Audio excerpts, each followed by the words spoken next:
Even anyone with even just a passing interest in aliens has heard of the story of Roswell, New Mexico. But did you know that about 50 years before that event went down, Texas had its own UFO encounter? If not, settle in, because today we're going to get the story of the Aurora UFO incident of 1897. Yes, a good 50 years before Roswell went down, Texas had its own, okay? So apparently, it's all reported in the Dallas Morning News article that was written by S.E. Hayden. It claims that about 6 o'clock in the morning, April 17th, 1897, there were some people in the center of town, and they looked up, and across the town square, suddenly in the air was an airship of some kind. Now, this airship was not moving at great speed, but it did apparently collide with a windmill, causing the craft to crash, spreading wreckage over a number of acres. Now, as they went to investigate, they found that there was, in fact, one passenger, the pilot.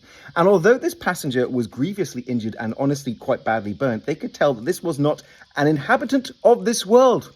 It was, so they claim, an alien. Ooh, but there's more. Papers were found on this pilot, which was made up of completely undecipherable hieroglyphics, wingdings, if you will, just a language that nobody could speak. So, well, apparently what they then did is they took that pilot, buried them with Christian rites at the Aurora Cemetery. And if I say this and it sounds strange, there is actually a historical marker in Aurora that does in fact mention this incident happening.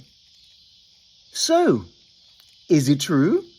Is it not? There have been a number of investigations over the years, but there was a 1980s Time magazine interview with an 86-year-old resident of Aurora called Etta Peegs. I'm not quite sure how to pronounce that, but I'm going to go with Peegs, that claimed that Hayden made up the entire story, wrote the article in the hopes of putting Aurora on the map because it was a dying town, the railroad had passed it by, and he kind of wanted to make people want to visit. But at the same time, 1980, if you do the math, she's 86. She would have only been 3 years old at the time of it going down. So then who told her it was made up? So, I want to believe. Do you believe? From one resident alien of America to others? Well, you never know. Check it out for yourself.